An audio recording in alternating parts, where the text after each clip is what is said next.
All right, Mark. Good morning. How are you? Very fine, very fine. Yeah, I it's, see it's you're noon dressed out for the here. occasion. Well, my Christmas present from my daughter was this Napoleonic pullover. In honor of my War and Peace and all the other stuff. And Yes. this I actually wore.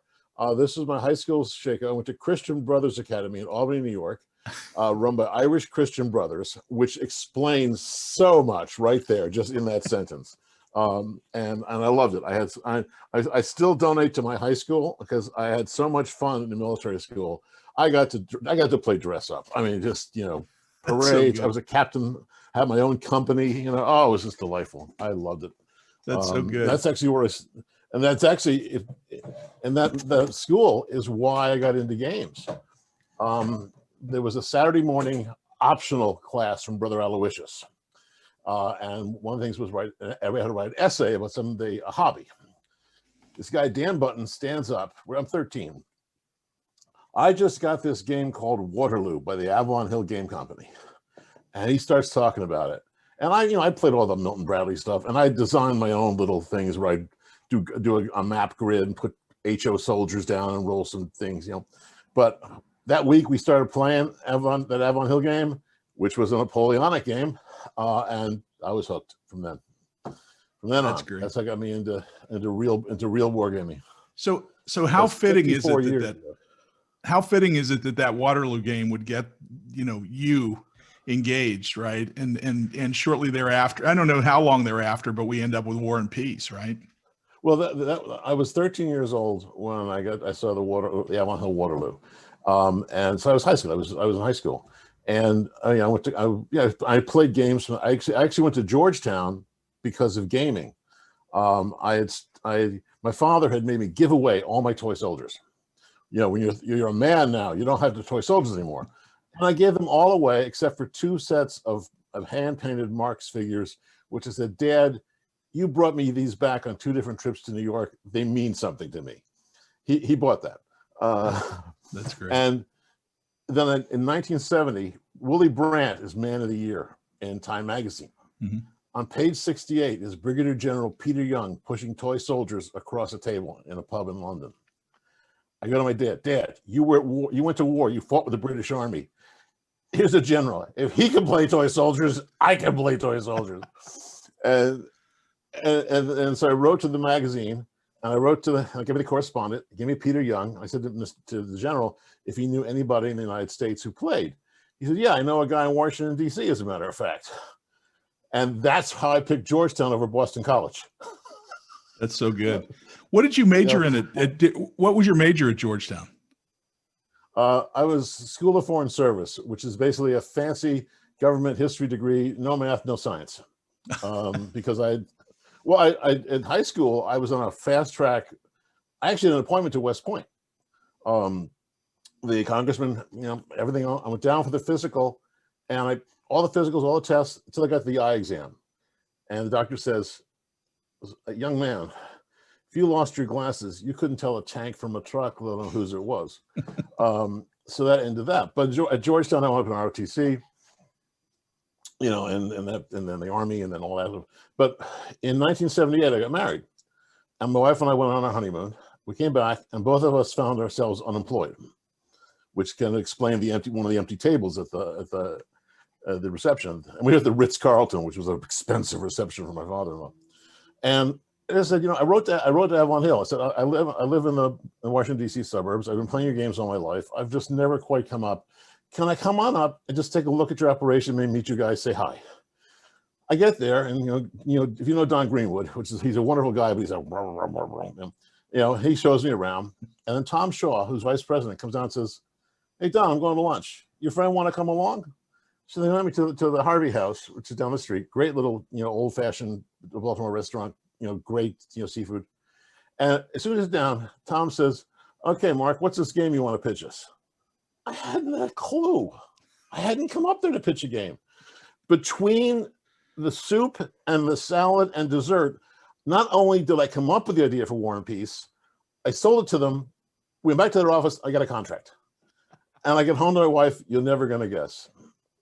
purely right place, right time, and a lot of bullshit. You missed your calling. And You should have been in sales, Mark. Well, I actually was. I was in radio for a while, and I was a journalist. But no, it just so that's how it started. And the Avalon Hill guys, they were a great bunch of guys. I'm still in contact with a bunch of them from the old gang too. You know, like I was emailing Bruce Bulligan because Bruce and I are both fencers.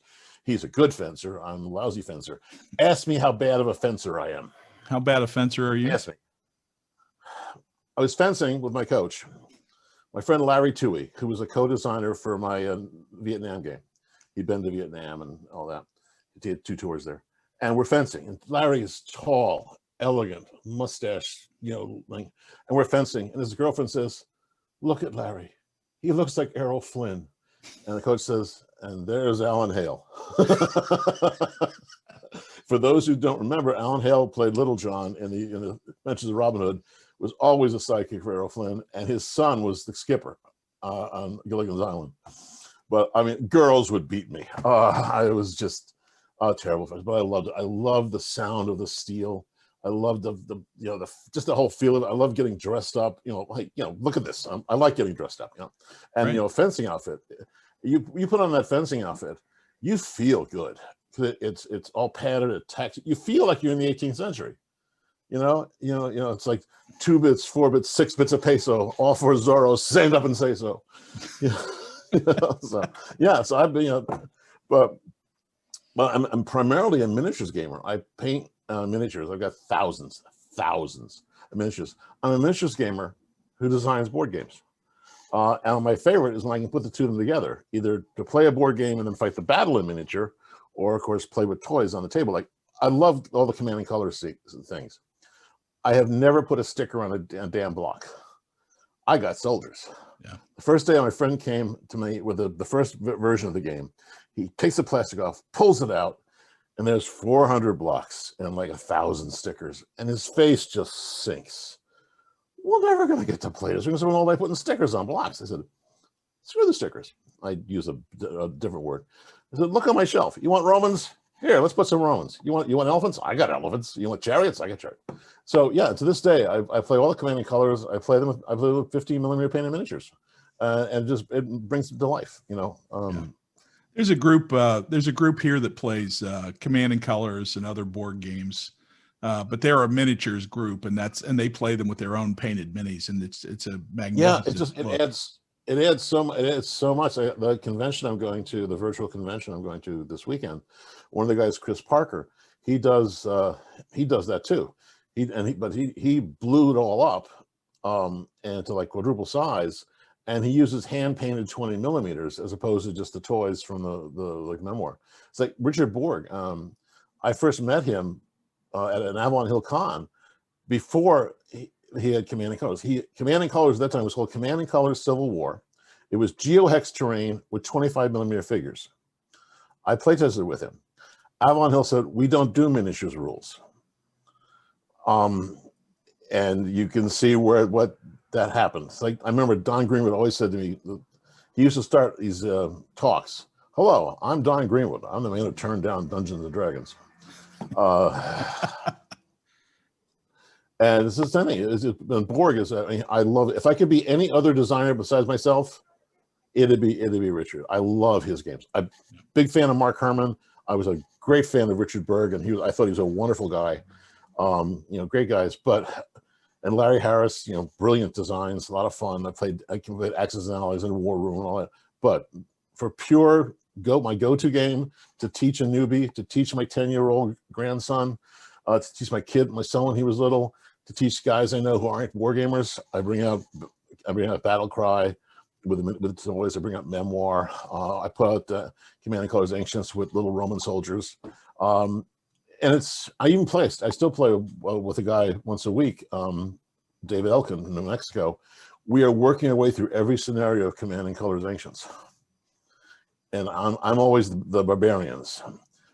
He's always the Romans or whoever else is civilized. Go figure. Must be the hair. So brilliant. Brilliant designs. So, well, I'm going to bring you back to the hoodie, right, from the Napoleonic era. Yeah, sure. You know, Mark, when you think about, well, I'll tell you when I think about, who owned this time period that we call Napoleonics, it has to be you, right? From War and Peace through the Napoleonic Wars, which is one of my great joys. I love that game. Oh, I love it. And we need to get it back in print. And then, but it is. It's coming. A third edition is coming.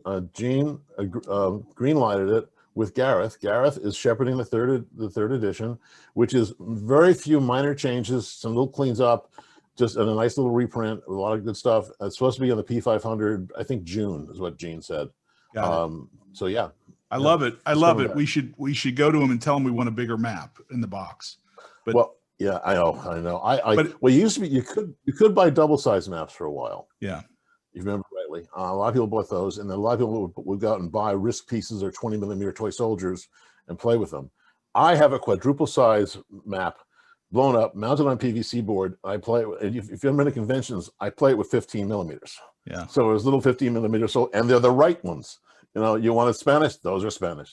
Those are, there's the guard. That's the guard. You can see the little guys with the bearskins. Yeah. Even the generals, little hats and stuff. But yeah, it's that was a funny game too, because Don Greenwood invited me to lunch one day in like '96, and he said to me, Mark Herman has this wonderful We the People's game, which is a great game. Mark is a brilliant. He's not only is he a brilliant designer, he's a brilliant man, and he is probably the single nicest guy in wargaming. Yeah. If anybody's ever met Mark Herman, and he's also extremely literate. I mean, last time we got together, we had a 3-hour discussion on all the stuff behind Pericles. We read the same books. And he says, Mark, I want you to take War and Peace, and I want you to take We the People. I want you to put them together, and I want a multiplayer game of Napoleonic Wars, 2 to 6 players, that you can read the rules in one long visit to the men's room, and oh, by the way, you get the whole war done in one sitting. Can you do it? I said, sure. And so I designed it, and I had a bunch of guys help me, and then of course Avalon Hill got bought out, and 90% of the designs that Avalon Hill had went back to the design. Hasbro agreed to give all the rights back to the designers. They optioned a handful of us. Mine was one of them. The Napoleonic Wars was one of them. And they were going to do it with miniatures. They brought Stephen Baker over from England. Stephen Baker did Battle Masters and other things like that, and Blood Bowl. Stephen's a great guy. And I was all set. They were playtesting it and costing it out. And then I get a call one day from Mike Gray. Mike Gray at the time was head of board games. Mike Gray, by the way, when you went into his office at Hasbro, his family portraits are on the wall. His family was Colonel Mustard, Miss Scarlet, he says, Mark, I got bad news. A new board has come in. We're ditching all the war game stuff because for 2 weeks and $200,000, we can do a Disney knockoff movie game and sell 1 million copies. For you, it would take 6 months, the same amount of money. We'd sell a quarter of that. So we're dumping the things out. But good news, I found a guy, and that guy was Andy Lewis at GMT. And he says, I put a word in for you. I said, you'd love this thing. And of course, Andy and Don knew each other from the World Board Gaming, Avalon Hill Cons and all that stuff. So yeah, so Greenwood and I wound up working with Andy Lewis. And I mean, the game really is, so much of Greenwood is in there. I mean, Don did a marvelous job. I always tell people, I'm a journalist all my life, a writer all my life. I always work with editors. Any writer or game designer who doesn't work with editors, it's like taking up the Enterprise and leaving Scotty at the dock. So yeah, so it wound up, boom, and I came out for GMT. So and that got me a whole bunch of other games with them. So yeah. Were you thinking minis when you first designed that? And let me tell you why I asked that question. I find it curious that the denominations of the counters are, cavalry, cannons, infantry units, and it looks to me like somebody started with minis. Exactly. I always start with minis. I started it quick with Risk pieces, infantry, cavalry, artillery, so like with War and Peace. I started War and Peace with Risk pieces. All right. And then I went out, I actually got little stamps made. I think I still have one here. Yeah, I got little stamps made, a little soldiers, a stamp on a piece of cardboard, because Avon Hill didn't want toys, they wanted cardboard. So I got little silhouettes and stamps made at a stamp store. And yeah, and so again, all those games, Napoleonic Wars, Wellington, Kutuzov, and you know, we're all with the minis in mind. And of course, War and Peace was always with the minis in mind. Yeah, so it's because I don't like, honestly, I don't like hex and counter games. I don't like stacks of counters. It's different than if there's stacks of guys like, you know, I got two fives and a two and a one. That's one thing. But I don't like looking through stacks. I don't like I don't like using tweezers to move pieces around. And I don't like counters with lots and lots of numbers on them. I like I like a big picture, like simple. I want to feel like I'm the general. You know, I want to feel like I'm like the old war movies where they move the flags on the across the big maps. So yeah, I'm not a hex and counter guy. I mean, I played hex and counter games all my life, and I'm playing Africa Corps on Vassal right now, which is where I've rarely ever played Vassal, but I love the old Africa Corps. True story. First time I played Africa Corps, my best friend Antonino Domenico Amoroso, he's still my best friend. I'm going to his granddaughter's first communion next week. His family was in World War II. His uncle flew the Roma, the big Italian aircraft. Another was a lieutenant with the fast torpedo boats. His dad was carabinieri. One of his uncles was with the Bersaglieri in the desert. First time I played Africa Corps, I managed with the British to surround the Axis armies. They're out of supply. They can't attack. Nino actually stands up and does this. But yeah, no, I said I'm a miniatures guy. I'm a very visual fellow, so I like the miniatures. Right. And like the War and Peace. I mean, the new version, which John Gant did an insane job on. He did a double-sized map, and he really made it pretty, and the great art from Antonio and all that. That almost feels like a 2D miniatures game, really, because the counters just pop out. I mean, and actually I went through for like 3 months with Antonio, looking at every figure he did after the drawing. I say, no, nobody has pink pants, you know, and no, that's the Saxon flag from 1933 from the Saxon, leftist republic. That's not the Saxon flag. So we did a lot of work on that. But I'm sure I'm still missing something somewhere. Yes.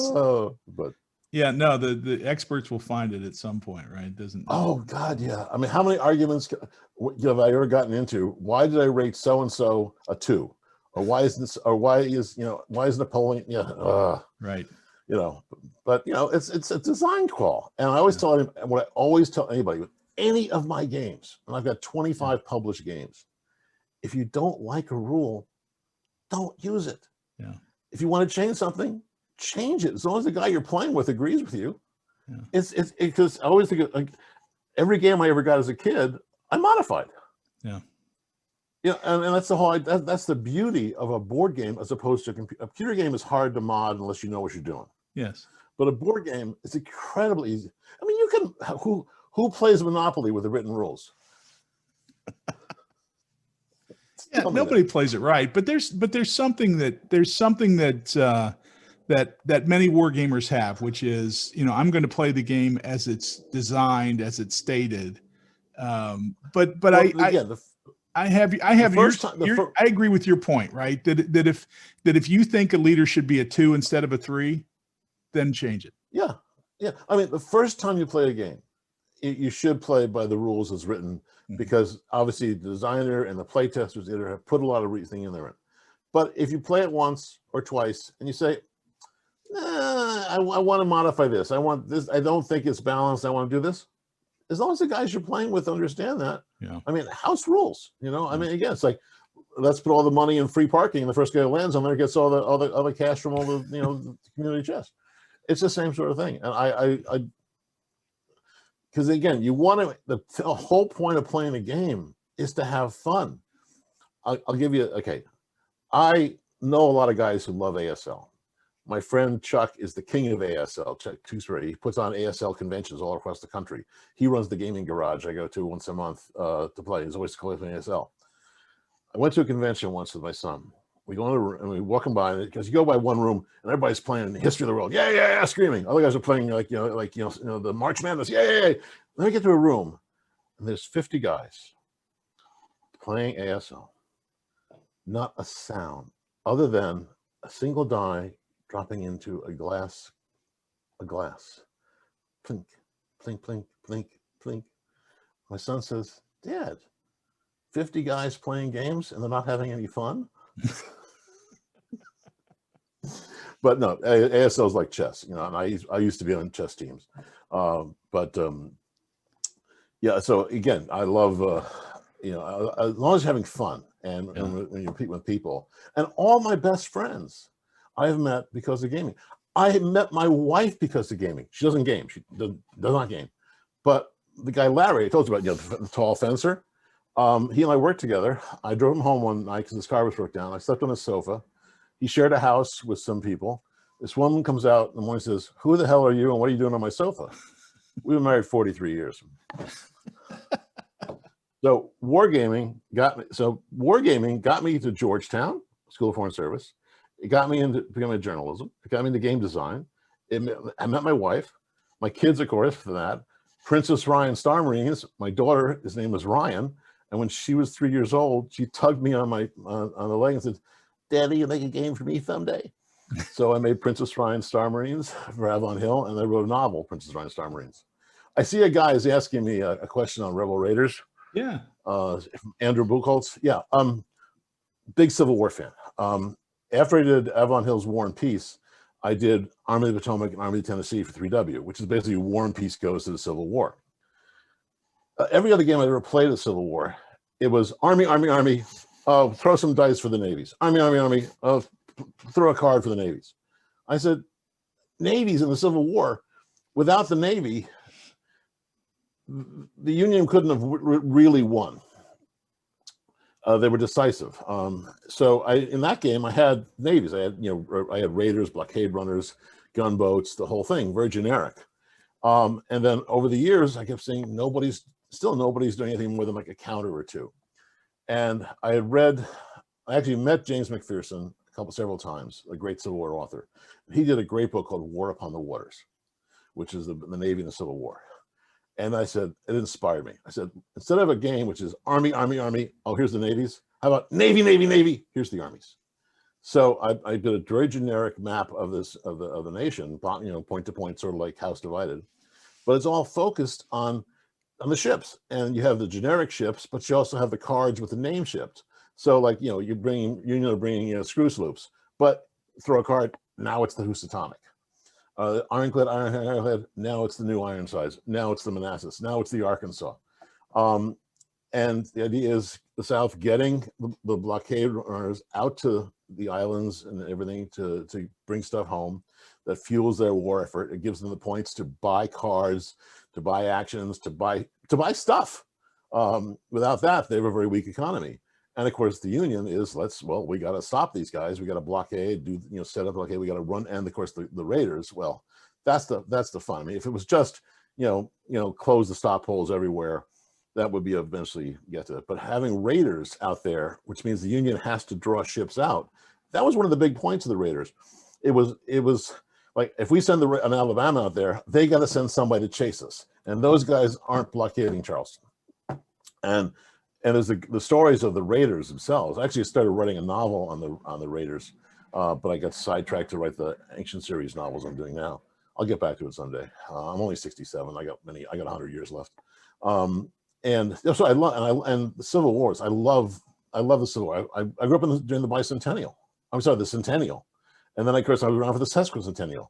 I was briefly a reenactor with the 28th Mass, which was fun, but I found out it's much more fun to push toy soldiers on the table than being pushed around an open field in the rain and chewing on gunpowder. And besides, after all, I'd been there and done that.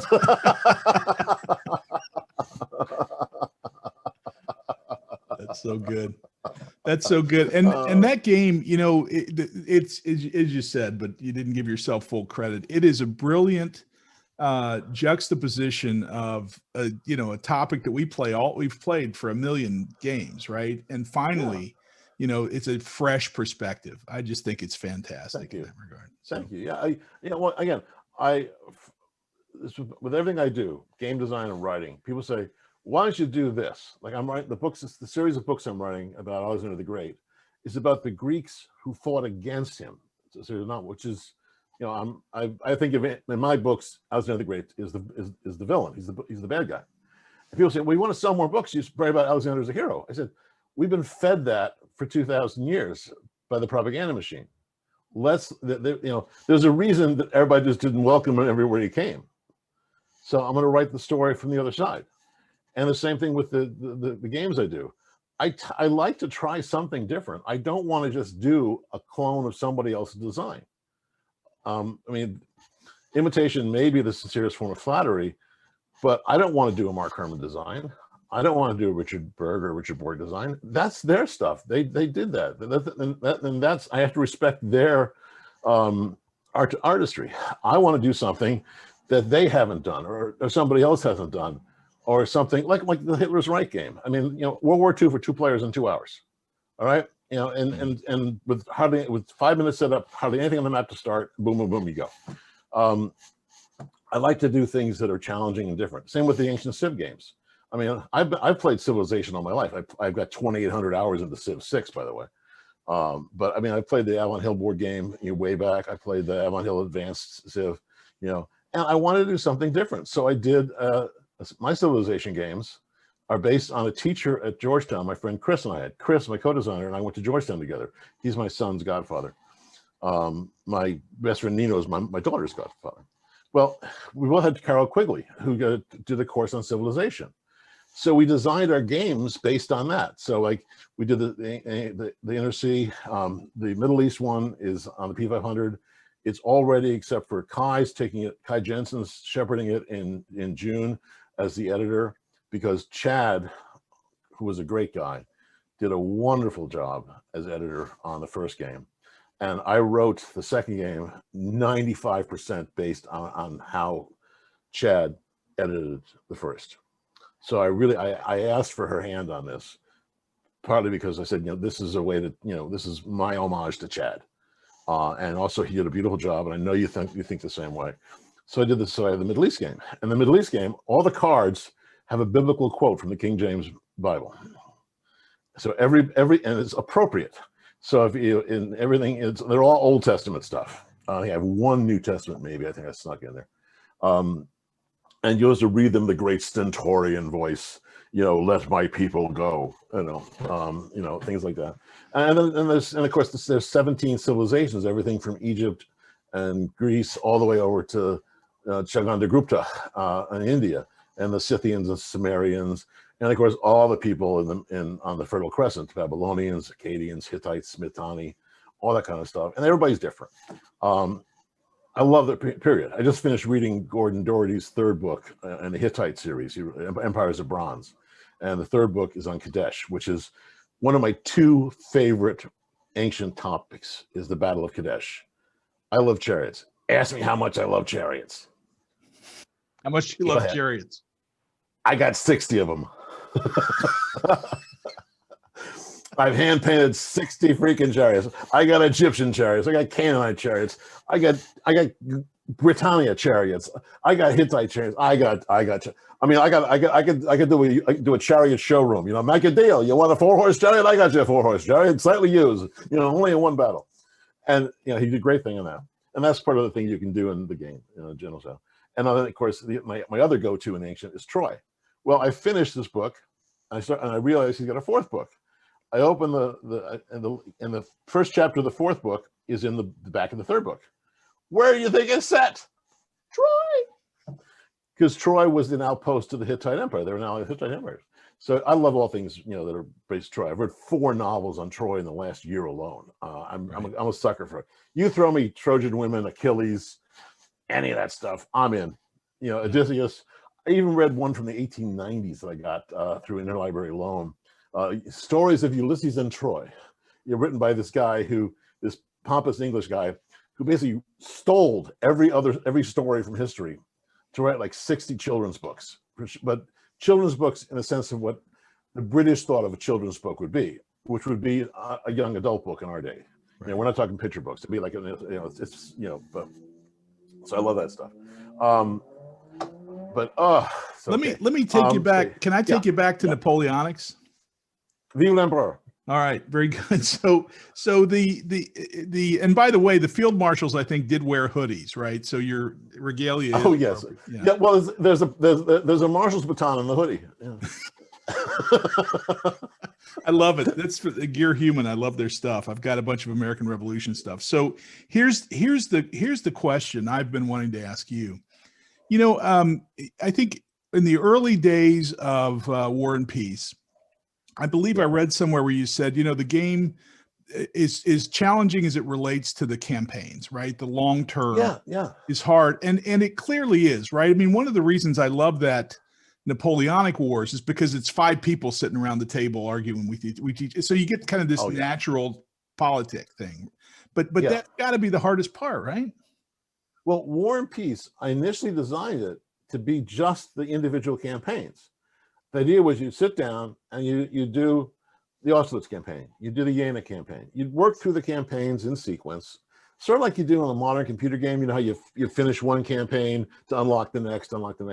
I had never intended it to be the whole Napoleonic Wars. I said, this is monthly turns, 1805 to 1815. Who's going to sit down for 120 turns?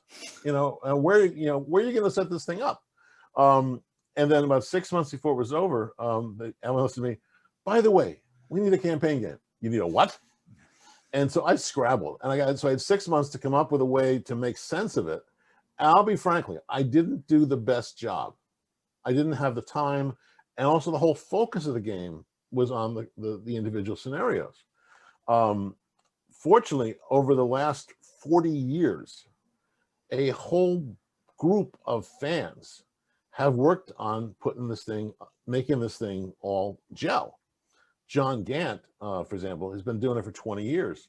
And he did a couple of versions that were available on the internet where you took the basic game and you added a whole set of campaign rules. He left all the basic rules the same because the mechanisms work fine. They're simple, they're clean, they work fine.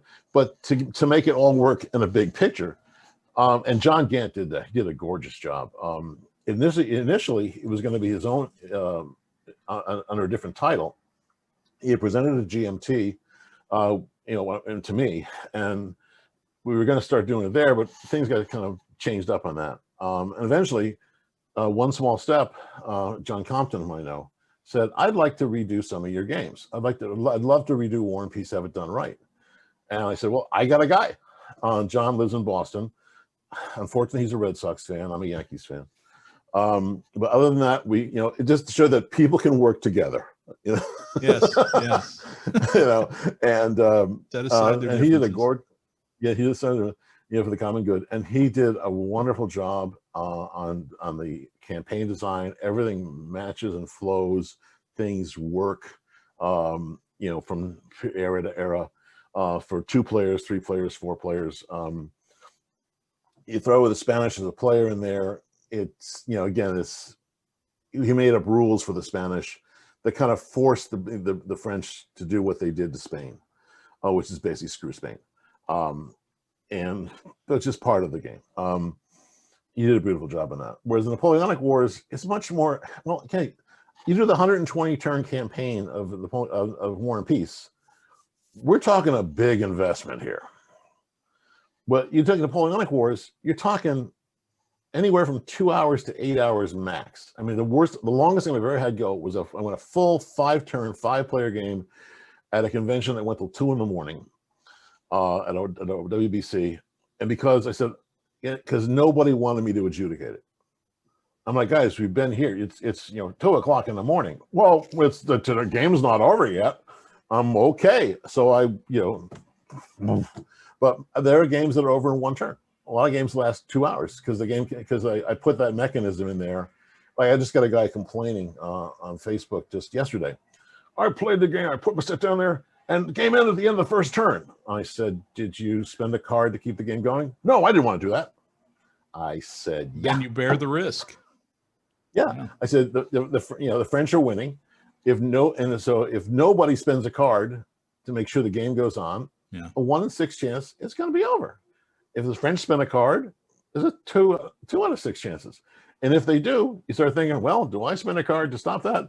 Or do I let it ride? I mean, it's like being in Vegas, I'll put my money on black. I love it, Mark, because if if the allies want to stop it, they can stop it. Oh, yeah. But it's greed of your own resources that precludes people from setting it up, and then they complain about the mechanism. And that is the Napoleonic Wars in reality, in a nutshell. Yeah, you had all these people who were all extremely they're all self-interested. I mean, the Austrians and the Russians, they work together like, we're fighting the French. Yeah, we're fighting the French together. Well, what are you doing back there? And the English are there. Hey, we're here to help you. Yes, by the way, we'd like that. And the French are there like, we're the French. We win everything. Ha ha. I'm a little, I'm the emperor. And again, the only way Napoleon, if you look at Napoleon's campaigns, he beats these guys in detail, one at a time. He beats the Austrians basically to a pulp before the Russians come in. Sure, you get Austerlitz, but by then the Austrian army's taken on the chin.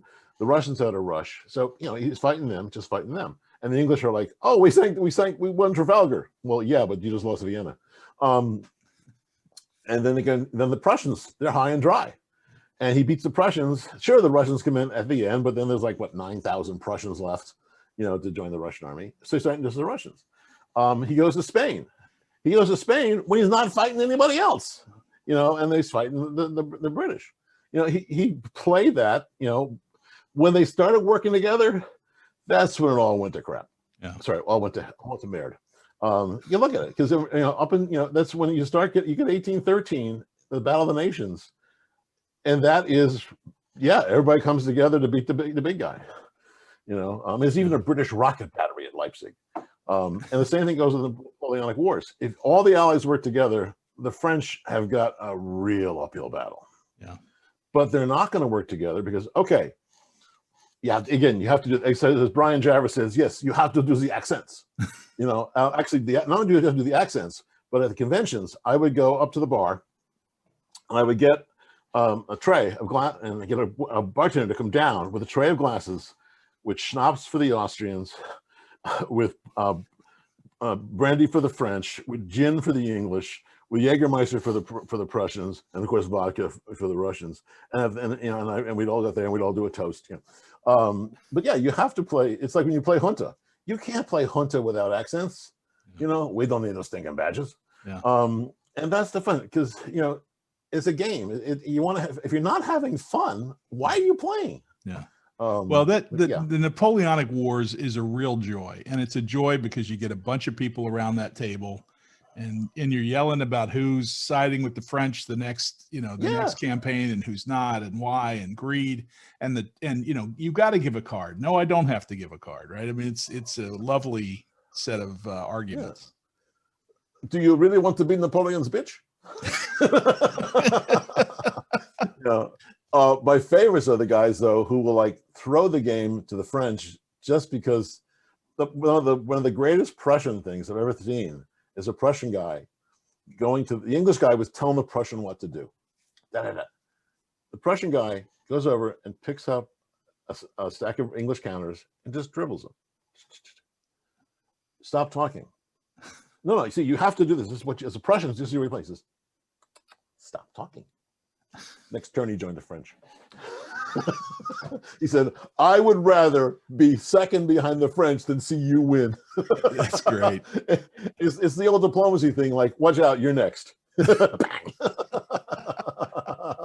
So good. So good. Yeah. Well, everybody plays a game. I don't necessarily play a game to win. I play a game to have the most fun I can have at it, or maybe to do something that nobody ever did, probably couldn't have done, but might have. Right. it's like, the Faulkner thing from The Last Babylon. For every Southern boy, it's 1 o'clock on that July afternoon. And yes, Morris Roberts, this time we'll make it up that long, slow slope to the copse of trees. And being Irish, I know what that means, so. That's great. That's great. Well, what a my ancestor, okay, Go one ahead. thing, so my ancestor was in the Irish Brigade, 69th New York. He was intentionally wounded 5 times, putting a hand up, arm up. So he convalesced at home to his legendary beauty of a wife, Ellen Ryan, who my daughter's named after. He was also one of the guys who planned the Fenian invasion of Canada. 5,000 American Irish Civil War veterans, blue uniforms, green flags, muskets. You think one of them would say, "Why don't we bring a cannon?" They get to Ridgeway. There's 24 British cannon, 2,000 Canadian militia. And the Irish say, "Yeah, it's up a hill. They got cannons. What do we do? Let's go." Charge. Yeah, very short, very short. But my Aunt Eleanor says that because of that, because of my family, because of that ancestor, the Allies won World War II. Yes, of course. She says, think of it. In 1865, you have the Alabama trials going on. Britain and America were at loggerheads because of what the British had done to help the Confederacy. The Fenian invasion, both the American and British governments rushed to tell each other, "We don't want a war. That wasn't us. We're not killing Americans. I didn't do that." So you get the Entente Cordell, you get the Rushbaggett Treaty, the longest unmilitarized border in the world. Comes World War I, we side with the British. Comes World War II, we side with the British. Ergo, because of my ancestor, the Allies won World War II. That's so good. This is how Irish families think. I love it. No, history and our own reflection. So here, I'm going to ask you another serious question about the Napoleonic Wars system. Sure. If the diplomacy and the politics are frustrating for anyone, it seems to me that system hits its pinnacle in Wellington, right? Because you've got this. Oh my goodness, you've got this. Is your favorite? Oh, easily. My editor, Fred Schachter, hates playing Wellington with me because I do things that don't make sense. I will spend every card in the French hand for one battle if I get to kill Wellington. He'll say, "But you're going to lose the game." I said, "I don't care. I killed Wellington." And he'll look at me just totally misunderstanding me. I said, "Yeah." I said, "No, that's what I wanted to do today." So if I lose, at least he's not around to get the credit. But Wellington is there's no politics. It's us versus them. I mean, yeah, sure. You have if you have the multiplayer game, you have 2 French guys saying, "Yeah, okay, we're friends, but I want to make sure that I get most MVP." And the same with the Spanish and the British. So I'll help you, but not too much. So you have that dynamic, but you have a team play. You have 2 guys in a team versus 2 guys in a team, and the team has to win for one of the guys to win. So it's just a matter of who's the quarterback, who's the running back. But then again, the cards, there's a reason why card 95 is the Rifle Brigade. What's that? Is 95th Rifles, sharp. Okay. And again, it's the whole thing that it's a war. Napoleonic Wars is a political game with a war going on. All right. Wellington is a war game. There's no politics. The only politics is how well you're going to work with your friend. So you've got, you got horse artillery, you got cuirassiers charging, you got dragoons, you got, guys ambushing people. So you get a battle, and it comes like a game. Do you remember when you were a kid and you had the baseball bat, you hand over hand, who gets the top decides to choose us first? Yeah. It's kind of like that. I'm going to play this. I got this. I got that. Oh, the Spanish, you're here. You got a card? I sure do. Here's the grenadiers. And you get that build up and you get that dynamic. So instead of like, okay, I have 17 factors and you have 9, so that I'm one side of a 2 to 1. I'm going to roll a die all damn attacker eliminated, game's over. You get like, I have 17, you have 9, but I have a card with the artillery that fires first. Bang, bang, bang. I have a card that takes off 2 dice. These guys just rallied. Da, da, da, da, da, da, da, da, da, da, da, da. And that's what it's about, and I love Spain, and not just because of Sharp. I mean, I love Addicted to Sharp. I actually met Bernard Cornwell once. Oh, wow. just about and I just love that stuff. And I always like all of Cornwell's books. And I always realize he gets to a point where he gets frustrated in a series. What's he do? He goes back to Sharp, like the Copperhead novels.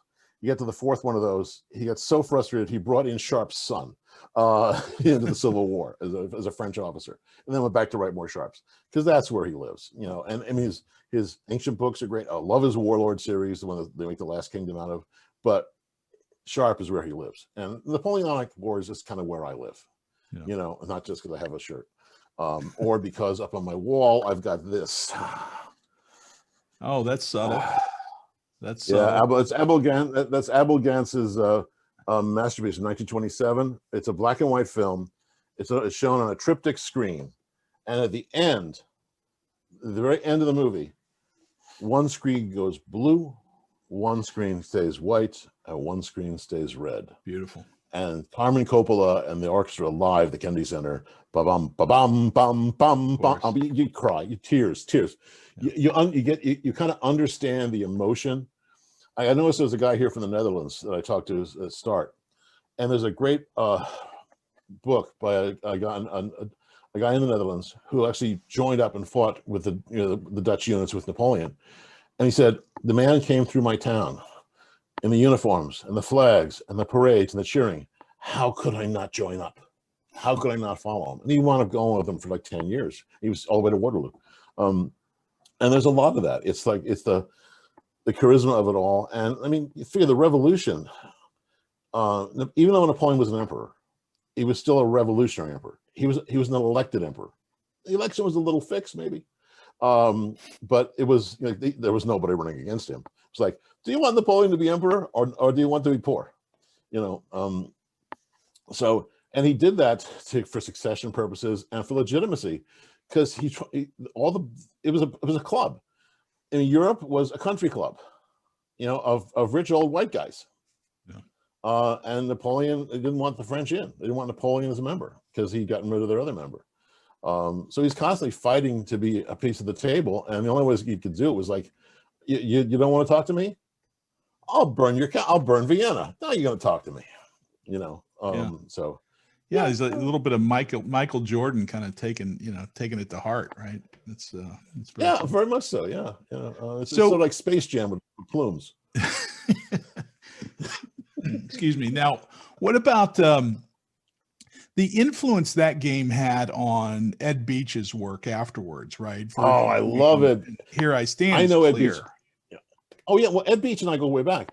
I was a playtester for Sid Meier when he still had Micro Pros. And Ed Beach was designing war games on NATO games and stuff. So Ed and I go way back.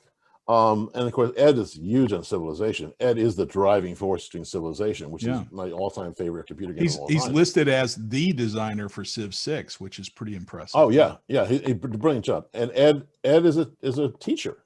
He's a history teacher, and he's a brilliant mind. And I mean, I've been to. We had a mutual friend who just passed away. Used to run a 3-day game fest at his family's place in Pennsylvania. And one of the times that we did it, he came and to do Here I Stand, or as I say, Here I Sit, because you can't stand through that game. But yeah, no, Ed even told me when he first started, he says, "Do you mind if I take some of the mechanisms, and run with it?" And I said, I was flattered. I mean, again, like I said before, if you imitations of Cicero and Flattery, I mean, he took that core. But of course, he then, went, all over the place with it to make it his. That is not Napoleonic Wars with a Jesuit, cross. That's a few mechanisms. The influence is clear, right? Your influence. Yeah, the influence. Yeah, the influence is there. But I will never take anything away from him, because he did. I didn't do that game. He did all the. I mean, he basically, think of it as, I sold him a V8 engine. He built the chassis and the drivetrain. And put power windows on it, That's okay, man. That's your V8 engine. Yeah. Yeah. So he did a great job. Did a wonderful job. He's a great guy. So I'm going to take you through the rest of the Napoleonic, your Napoleonic timeline, which is the new War and Peace. So you said that the new War and Peace, and frankly, I'm very excited to be a participant in the latest Kickstarter. I haven't received it yet, but I'm looking forward to the game. This game, I haven't got my copy yet, and I'm the designer. Yeah, and I'm not. Keep in mind, I'm not complaining. I'm okay with that. But yeah, so this game, as you mentioned, reflects some adjustments to the campaign game, of course. Yeah. Are there any other cool tidbits in this that I would be surprised from the original? Well, first of all, the map is twice as big, and rivers go along hex sides. Frank Davis, when we first did it, wanted the rivers to go through the hexes, which made all kinds of rules questions, which I had to deal with. But he wanted to look that way. He didn't want this constant 60-degree turns. I said, okay, but one of the things John said, we got to go. I want him to go on the hedge. That way we can have bridges. We get rid of like an entire page of rules without changing anything. So that's that. It is god awful gorgeous. The original map was lovely. It was basically kind of like a same kind of artwork you see in Third Reich. The artwork for this one is drop dead gorgeous. Yeah. Things are beautiful, and most of them, they're right down to the coastlines, are pretty much right. I mean, we're talking about really good work on that. Colors pop out. So you got the prettier map, you got a bigger map, which includes, now you have Italy for the Italian campaigns, so you have those scenarios. There's a cutout map in the bottom corner, which is Egypt and the Levant. So you can go to the pyramid, do the pyramids battles. So you've added like 4 different scenarios right there. Plus you've added some of the we went back to add some of the earlier stuff from the early Italian campaigns. So, and we took every scenario that I ever wrote for the general magazine and put them in there. So you literally have twice the number of scenarios you had from the original game. And of course a bigger map to play on. And then the counters, they're beautiful. They're absolutely beautiful. They look like what they're supposed to be. So you're getting a lot more visual and you're getting a lot more game. The campaign game, if you want to go into it, at least you have one that works. There are politics that work. There are, decisions you can make that are strategic, or you can just put a bunch of guys and march on Vienna and bash the hell out of the Austrians, which is kind of like the go-to. It's like, that's it. It's December. What do we do? Austerlitz. The sun's up. So yeah. So the new War and Peace. I mean, it is all the original systems. If you played the 1979 game, you can sit down, put this thing out, put the piece on the map, and play, and not have to look up anything new. Wow. So you can do the Austerlitz thing now. And if you do those scenarios, all you're just doing is looking up to see where guys are set up. It's the same system, Yeah. The campaign, that you got to read, because that is totally different from the campaign I did. I mean, the battles and moves are the same, but how things flow from year to year and how everything works together with the politics, that's the rub. So it's a lot different. Yeah, but again, and if you wanted, and again, you don't have to do 120 turns. I mean, you can do like any other game. You can say, okay, it's over, and it can get over earlier. But if you wanted to do the big one, of course, now guys who have like Vassal. When I was when I first designed that game, we printed out we had a copy printed out in black and white blue and white at a architect's office. One of the guys an architect, and we put it up on a metal sheet on a wall and did those. Do you remember those stacks of metal counter holders? Do you remember there were the little magnets? Yes. So we had like it shows the maps on the wall and the pieces are sticking out like this. That's how we could leave it set up, because you can't leave it set up on a table. Here's an example of that. Larry, the guy, the tall fencer guy, the Errol Flynn, I told you about. Every day after work for 2 weeks, we played a turn of Highway to the Reich. We had it set up on a ping pong table plus a side table at his mom's house. He calls me one day at work. Mark, I have good news and bad news. I said, what's the bad news? My mom tripped and fell, laundry basket fell all over the table, the counters all over the floor, everything. I said, what's the good news? We don't have to play anymore. Can't, because it was taking up so much time. But like now with like things like Vassal, I know guys who've got like 5 games going up at the same time. And and you can move on Vassal and leave it set up, and it's there forever. It's not, you have to worry about the cat or the lady with the laundry basket, or anything else. So See, Mark, there's Napoleon's, an interesting question from Chris regarding Rachel Simmons' work on Napoleon's Triumph. And Napoleon's Triumph. Remind me, which game is that again? So Napoleon's I think it's Austerlitz. That's the one with the Austerlitz with the thin blocks. Yeah, wooden pieces with the unit. Yeah, okay. I tried to play that game this winter. This guy Scott Martin in California that I play with tried to teach me the game. We were playing over the computer, and first of all, it was very hard to see things because there's so many little the area movement has different lines, and I can't imagine playing that game on a computer, by the way. Well, it's even though you zoom in, it's still you do the and then trying to get, and then it's kind of like the game itself. It's beautiful, and the people love it, but to me, it's like rock, paper, scissors, lizard, Spock. Mm-hmm. And I can't get my head around the game. And I mean, to me, if I did an Austerlitz battle, it'd be stupid simple.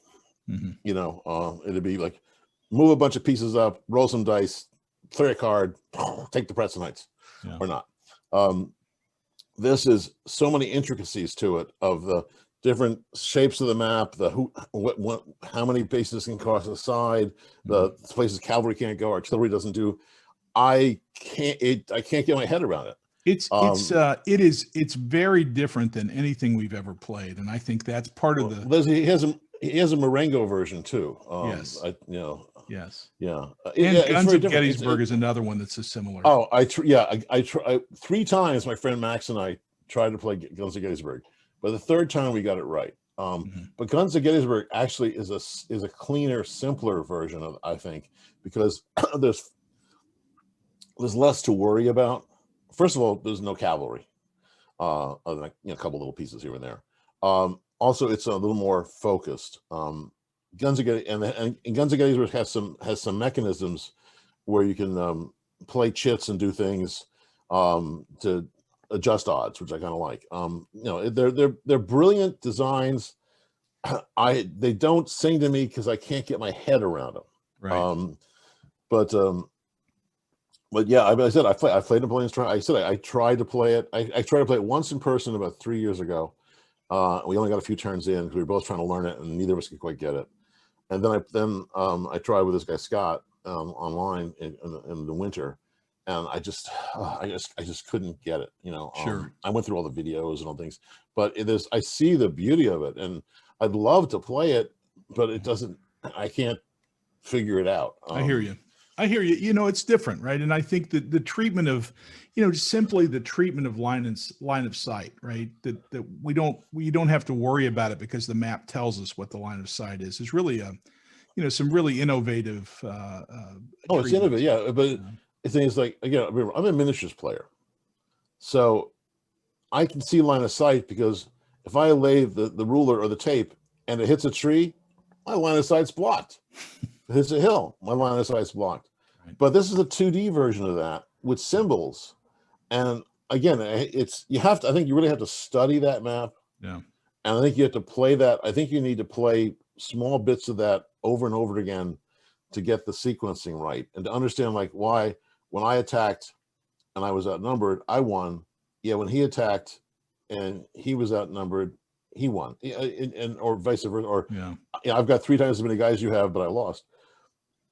And of course, there's no luck factor. And I like some kind of a luck factor. Yeah. And it is, now I mean Napoleonic games are buckets of dice. I know that. I like the sound of. I like it too. Yeah. I don't like dice towers. I want to roll a handful of dice and go bam into a box. And it sounds like grape shot on a Sunday morning. But like the ancient civilization games, there's no dice, but you have the cards that affect it. So like I have the bigger stack. I have 4 guys. You have 3 guys. If you played Avon Hill Civilization, this guy wins. But you've got national differences, so I can add things here. I have cards I can add or take away. that takes up for the luck. So Right. it's not totally luck, but it's more. I decided to do a game without dice, mostly because I have a friend who just is so bad at dice. He is so bad at dice. He's one of those games where if I roll a 6, he's going to roll a 1. So And he just got. Yeah. I'm sorry to interrupt, Mark. I want to take No, go you to ahead. I want to take you to Hannibal's Revenge while we have time. What Thank you. was it hard? What's the challenge in converting a system for Hitler's Reich to the ancients? Well, it's a smaller thing. Well, it's a smaller. You only got one war. You got the Spain, Italy, Africa. They're all pretty close together. And rather than having the generals just as a card, I wanted to have Hannibal on the map. So he moves, and if he's there, he gets to do his Hannibal stuff. You can still have a fight, between two areas. Guys just roll some dice, throw some cards. But if I've got Hannibal there, I can do more things than you can if you don't have a general, or if you got Varro. There's an old line where if you're going to have a Cannae, you don't need just a Hannibal, you also need a Varro. In other words, you need somebody stupid enough to fall for it. So I have built that in there. So like the Hannibal is the best general. Scipio is every bit as good, but he doesn't come in until later. So you've got that aspect of it. Also, I decided rather than having all the cards all laid out, I would do 6 at a time. So there's only 6 cards out there. See, those 6 cards that you bid and fight over. When you take a card out, you put one out there. So instead of having to look over piles, over 40 cards saying, I want one of that, I want that. It's like, this is what I have is available. This is much. So it means it takes up less space and you're more focused. It also changes the game because if you don't have the elephant cards not out there, you don't got no elephants. If the Roman Navy isn't there, there's no, you don't have the bonuses of the Roman Navy. So every game is going to be different depending on what cards show up. So it's not always, it's not a go-to. Like in Hitler's Reich, I want the Wehrmacht, I want the Tigers, I want the strategic bombers. You know what you want. You build the strategy early on. Here, it's the ancient world. It's a little more chaotic. And so it's like, your strategy has to be based on what's available to you. So that makes the game, so every game is different because all the options are different. And also it's a short game. It's only it's 3 sexennia. A sexennia is 6 years. That war lasted 18 years. So broke down into three turns, each of which represents 6 years. And also like with Hannibal, you get if he wants to cross the Alps, you play a card to try to keep moving, and then of course you have to worry about tribes and attrition, and also there's also always a chance that you want the army to move, they may not move at all, because of it's easy. Like if you're a Roman army in Roman territory, you got the roads, you're going to move quicker than if you're Hannibal trying to go over the Alps. So it's the same basic system, but I've added. Each side always has 2 generals. There's a 3rd general, Philip of Macedon, who can come in on the Carthaginian side if the Carthaginians, if the card shows up and they pay for it. And the Roman generals, they're constantly changing. There's a deck of 12 cards, and you start out with the worst of them. And at the end of it, the first system, you add some of the better ones. By the next one, you add all of them. So you may never get Scipio. You may be stuck with Varro and Paulus for a long time. And then each of the Roman generals has their own personal skill. Like some of the generals, they're impulsive. They have to, they're out for a big name. If they see Hannibal, they got to go after him. If they see, if you have Fabius, he has a chance of getting away. He's more likely to get away. Saying. And yeah, I am working, and the guy asked me solo mode. Yeah, I was actually just talking to Jan Hornek yesterday. Jan Hornek did a really good solo app for Hitler's Reich. So instead of having to go through the chart drill, it's just a little app, and you can wait on your phone, or you can do it on the computer. It's a link on there. So you just pit, and it nice it. So I asked him, what did you do in that's different from what Vez did in the flowchart? Because I have to design the written flowchart. And so he told me, yeah. So yeah, I'm going to be taking that basic Hitler's Reich solo mode, and work. That's what I'm actually doing the most work right now. The game itself for you and me to play works fine. The solo takes a lot of work. And it's like with the same with like the Ancient Civilizations games. I put more time into the solo design than I put into the basic design. And the solo rules for the Ancient Civilizations games are every bit as long as the regular game rules to try to get things down. Right. Now for Ancient Civilizations, I don't do flowcharts well, so I did here's the chart. You go down the chart, and does this apply? If not, go to the next, go to the next, go to the next. When you find one, you do that.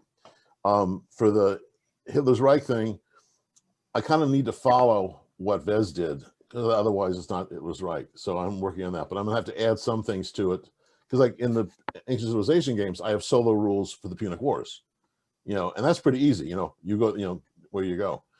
So yeah, there'll definitely be a solo mode. I mean, solo modes, the pandemic especially made solo modes huge, for a lot of us. So they gave us some way to play a game. But yeah. Yeah, well, that's exciting. I'm looking forward to that application. So Mark, I'm gonna ask you a little bit about what you do in your professional life and what you've done in your professional life. I've heard some interesting stories about some wargaming and things that you've done in your professional life, and I just wonder if that's okay to talk about. Sure. Yeah, I always wanted to be a writer. Is the first thing I did in high school was a short story, Muskets at Montmorency, because it's Montcalm and all that. I grew up in Albany, New York, so I was actually a tour guide at Fort Ticonderoga one year, dressed up in La Marines, and so I always wanted to be a writer. Even when I wanted to be a career soldier, I wanted to be a career soldier who wrote. I mean, sort of a soldier poet. I was. As my friend Nino said, Nino was an Air Force colonel. He said, Mark, you're so lucky you didn't go to West Point, because you were such a stuffed shirt in high school. He said, you would have been insufferable. Because God sometimes says no. My father, by the way, was thrilled that I didn't go to West Point. He was actually upset with me going to ROTC because the Vietnam War was going on there, and he said, I fought a land war in Asia. You shouldn't have to. Yeah. My cousin, by the way, was in Vietnam. He was the airborne pizza delivery lieutenant for the 25th Division. The general of the 25th, he was a supply officer. He gets over to Vietnam. The general of the 25th Division got a pizza oven. He gave my cousin Vince 3 pizza guys, the oven, his own personal Huey crew, and the whole job was to fly hot pizza into fire bases and drop zones. The phrase "goddamn Army" never meant more serious than that. All right, okay. So, all right, but so I was going to be a writer, and when I got to Georgetown, I was working in the school newspaper. I went to the ROTC floor to hand out some flyers for a thing I put together with some visiting Soviet generals. I was also president of the International Student House, and this guy said, the major said to me, you want to write for us? I said, what do you mean? He says, well, we have a newsletter, and my colonel always wants to win the First Army Award for Best Newsletter. We lose every time to his arch rival at George Washington. These are old brown shoe Army guys, okay? These are guys, who were lieutenants before World War II started. He says, tell you what, if you take over the newsletter, if you win the award, I will get you an ROTC scholarship. Eyes be damned. I will promise you this. So I said, okay. So I did that. I won the award. And I get a call at 6 o'clock in the morning on a Sunday. My RA's banging on my door. There's some goddamn major wants to talk to you. Says, get in your fatigues, meet me out front. So at 5:45 on a Sunday morning, we pull into the Pentagon. There's nobody there. We go up to the medical floor. There's nobody there except one guy, an eye doctor, his brother-in-law. So they said, we're going to get coffee. You got 20 minutes. Use it well. I come back and I said, what line would you like me to read? He says, what line do you know? So I passed the eye exam. But I was in the Army. I was only in the Army for a few months because of the big reduction in forces. I was at Fort Bragg for 6 months. And I got out of the Army. I came back to Washington, and I really wanted to be a journalist. I was working at a bank, and people are coming in to cash their, all the big guys came in. I was on K Street, right on all the big news agencies. All these big big name guys who were on TV would come in, you know, with depositing their checks cashiers or the secretaries. I'd always start talking to them. And finally, this was one girl, and she says, I understand you really want to you keep saying you want to get a break. I said, well, I have one. You may not want it though. I said, what is it? She says, again, I'm looking for a copy boy. On my lunch break, I ran over there. I get in there, I meet the guy in charge of the copy of the division. And this guy's this ex, you know, Air Force, you know, staff sergeant. He goes like, oh God, another one of those college boys who wants to be a writer. You know, you realize the copy boy is the guy who runs copy. You change ink ribbons. You pick up trash. I said, yeah, but I want to start there. He says, then he finds out I'm a veteran. Okay, that makes it so yeah, I started this history as a copy boy. I mean, literally running copy, you know, changing ink cartridges, you know, you know, the machines.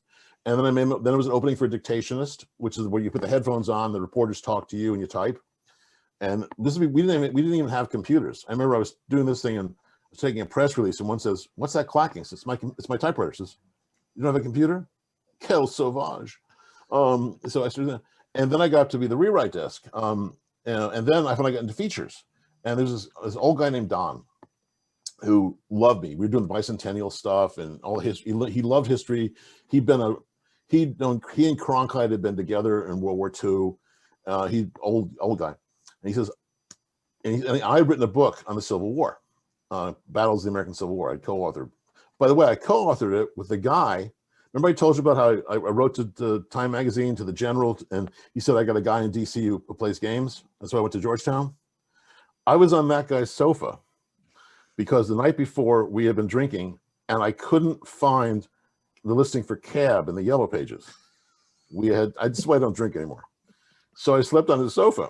The next morning, his publisher shows up and he says, Kurt says, look, stay for breakfast and I'll drive you home after that.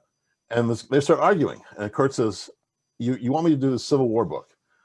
I said I needed 12 months. You say, no, I got 6. And the English guy says, well, then find a co-author. And Kurt says, how about him? So that's how I got my first book. And then I did a book for Osprey after that, the Wild Geese, but the Irish Brigades for France and Spain. So because of the Civil War book, Don takes me up to New York City to have lunch with his old friend, Bruce Catton. I got to have lunch with Bruce Catton, the premier, you know, editor emeritus of American Heritage, the guy whose book I used to lay out and play with. You know, remember the illustrated history of the Civil War with all the pictures of the army men? You know, great. I used to lay that out and take my blue and gray soldiers and say, yeah, this will be Gettysburg. You know, so I could have, and then Don says, oh, Bruce, by the way, this lad's written a book on the Civil War, which is sort of like saying, oh, Jesus, he does miracles too. And Catton looks at me and he says, you wrote a book. You got it published. Well, that's a fluke. You get a second one, you're lucky. When you get your third, let me know, but then you're an author. So yeah, so again, I was a journalist, and then I worked for a couple of years for the Foreign Broadcast Information Service, where you an editor. You listen to BBC. It started as a BBC monitoring service in World War II, and it's an agency which listens to Chinese and Russian and all kinds of stuff, broadcasts, reads newspapers, and so I'd have a staff of linguists who would read and listen, and they give me a report saying, "Here's the top 10 stories that I saw. What do you want me to translate?" And I would send it out over the wires, and that's when I was told, literally, I was the worst editor in the world. Wow. Because I could pick a news story. I was great at that. I could get things out going. But I had all these arguments like, is motorboat one word? Is boat owner one word? Is motorboat owner one word or 3? Is nuclear power plant hyphenated? And what if a motorboat owner hits a nuclear power plant? We would spend hours arguing over colons, semicolons, hyphens, and things like that. And I'm saying, you're missing the point. The story isn't about, where the Oxford comma is, whose motorboat was it, whose nuclear power plant was it, and why did it go boom? But luckily, the guy who was in charge of the operation, the head of the Foreign Broadcast Information Service, I volunteered to be on a panel to help write up stuff about, I forget what it was, the history of the Foreign Broadcast Information Service. He says, "You're not an editor." I said, "I've been telling people that. You're a writer. I got a guy." So for the next 30 years, I was a ghostwriter for an outfit that any politician or diplomat or general around the world who had to write a speech for the UN, wanted an op-ed in the Times, London Times, New York Times, anywhere else, and they want their name on it, I'd write it. Wow. I wrote 150 pieces for prosecutors of the war crimes trials for the Balkans, for the United Court of Justice. I wrote the Emir of Kuwait's speech after the invasion of his country. I did hundreds, thousands of articles. I did entire radio shows. I did 3,000 episodes over 30 years of different radio scripts for radio shows. I also did stuff under my own name. Most of the stuff I did under my own name was lighter because I didn't want to conflict. So I would write stuff like 5 best pizza places in New Hampshire, you know, or a thing on gaming or a thing on history. So I did all that. So I've been a journalist all my life, and you know, I got to cover every damn war, terrorism. I mean, I wrote about Osama bin Laden when he was one of our guys. People don't realize he was one of our guys. His father owned the biggest construction company in the Middle East, and he dug all the caves for the Mujahideen to hide in against the Russians. Bin Laden was only in ever one battle, and that was by accident, because the Russians surprised him and somebody gave him an AK-47 and took a picture of him. But at that time, he was one of our guys. And when Kuwait was invaded, he offered to raise a brigade of freedom fighters to fight against Saddam. You know, for that. So I mean, how history changes. So yes, I covered all this stuff. So that's my personal writings with that. And then of course, I've always wanted to be a novelist, and so I have 3 books, and I'm working on a 4th. This is Throne of Darius. Oh, wow. It's the Captain of Thieves. It's the first of a series of 8 books covering the war against Alexander the Great. Because people forget, Alexander fought Greeks. Thebes was the first city he sacked. He destroyed the great city of Thebes, killed 6,000 people, sold 30,000 into slavery. Wow. Greeks. All right. And then I wrote the next one, which is Princess of Persia, where the story keeps going, and it's about Barsine. There was a Greek general from Rhodes named Memnon, who was the premier general of the Persian Empire. His wife was of royal blood, Princess Barsine. She was an Achaemenid. Memnon and Alexander fought for several years. This was Memnon's wife, later, of course, his widow, and a woman who eventually became Alexander's wife many years later. All right, and the first book goes through the early campaigns. The second book always through Halicarnassus, and then this is the third book, Sacker of Cities. Odysseus was known as Sacker of Cities in the Iliad. Alexander went to bed every night with the Iliad underneath his pillow. He liked the term Sacker of Cities and appended himself to himself. And the Sacker of Cities is basically Tyre, the great siege of Tyre. And the 4th book I'm writing now, which is called Son of Ammon Zeus, takes place right after Tyre. So people don't realize some of this. Alexander actually went to the temple in Jerusalem he did the same. What Antigonus did 200 years later, which started off the Maccabees revolt, Alexander did in the 320s, basically by, like, the high priest said, God damn, he just beat the Persian army. He just took the most unassailable city in the world. If we don't let this guy in, it's going to be another sack of Jerusalem. We just got the second temple up, you know. And then there's the siege of Gaza. And at Gaza, he does what he always wanted to do. If you remember in the Iliad, how when Achilles kills Hector, he puts hooks through his ankles and drags him around the city in a chariot. Alexander saw himself as Achilles. First thing he did when he came to Asia, he landed at Troy, threw a spear to take Asia, went to the shrine of Achilles outside Troy, which was probably phony, and took the armor. And he would occasionally wear what he thought was Achilles' armor. This is like this being Achilles' armor is akin to, like, oh, we found the true cross. And he thought that was Achilles. So when he captures Gaza, he takes the governor of Gaza surrenders. He kills him, puts the hooks through his ankles and rides around the city. And then of course he goes to Egypt. And I've got 5 more as the 4th book. And there's 4 more after that. I'm going to go all the way through until Alexander dies. My main characters are a captain of Thebes, who fought in defense of the city, his brother, who's a physician and a friend of theirs, the Princess Barsini, and a lot of other characters. This is mostly told from the point of view of those who fought against Alexander. Alexander's in the book, Fastion, Paranian, they're all in there as characters. And I've got shelves of books that I'm working. You can see over here. That's just like a quarter of the books that I have next to me when I look for Zion Alexander. I got more over there, you know. So I'm following the history as close as I possibly can, and then of course doing what a novelist does, you know, to fill in the gaps. So yeah, so that's what I do. Yeah, that's good stuff. Yeah. Well, Yeah, Mark, yeah. I appreciate you taking the time to talk to us and hang out here at the con with us a little bit, all virtual. I'm Irish. I love to talk. I hope someday you can come to San Diego and play Napoleonic Wars with us. I'd love to. I'd love to go back to a GMT con or something like that. You know, I've only been to California twice, both times at the airport in LA. You know, which is not California. I actually took a cab from the airport to go see the ocean, but there was so much smog I couldn't see the ocean. I know things. That's how long ago I was there. You know? Well, that's also why we live in San Diego. So yeah, I have. You know. But thanks for taking the time. Great to meet you and great to talk to you. We actually met once before 5 years ago at WBC, and I tell the story all the time. I remember you. You were kind and gracious and just a role model for a designer interacting with a fan. So, oh, how sweet of you. Was I sober? You were. As far as it was early in the morning, though.